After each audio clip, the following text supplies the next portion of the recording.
At NASSCOM, we have been nurturing new companies and startups, and we have a goal to nurture 10,000 startups, and currently we have around 4,500 startups. And when I look at Geo, it's perhaps the largest startup this country has.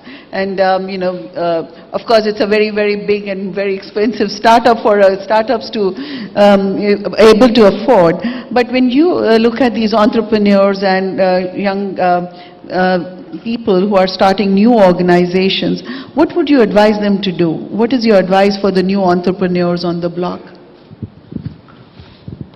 Well, my advice to, more than advice, I'll share what I have learned. I think advice to an entrepreneur is not appropriate, so I can only share, like, the first piece was really taught to me by my father, in terms of saying that, so he says, and he first gave me the, like, when I had just come back from Stanford Business School, so I said, what is going to be my job? Please describe my, like, what do I do now?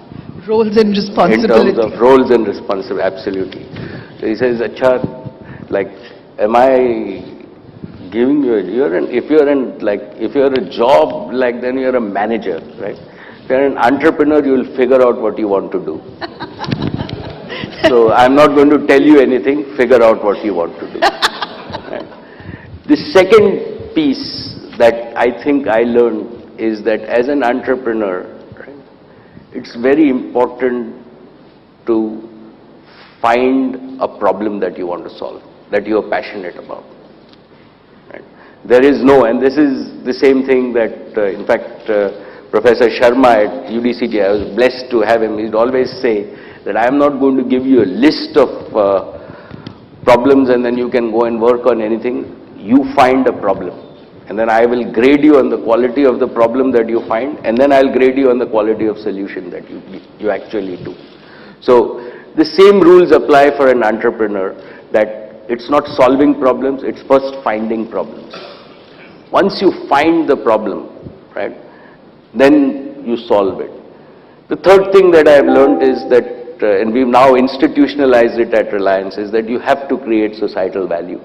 Right? You have to solve a problem which actually does good in some way. And that has to be the main objective of the business. And financial returns are actually a byproduct.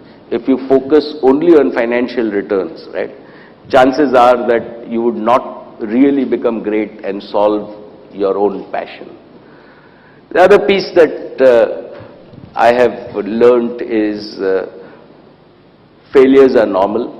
Right? With all the success that one sees, people, even in my own case, don't see how many times I have failed before I succeed. So they are just a step before you succeed. So never get disheartened by failures. Learn from them, but never give up. Two non-negotiables for me are, one is treat your investors' money, and this was early on ingrained into us at Reliance, is that we had taken money from small investors, that treat your investors' money even more carefully than your own money. And second is, you cannot do anything without the right team, and it is very important to align the team passionately to your own mission. And finally, an entrepreneur is always positive. He's an optimist, and he proves, there are lots of cynics, lots of negative people around, but an entrepreneur spreads positive energy. That's really what I have learned.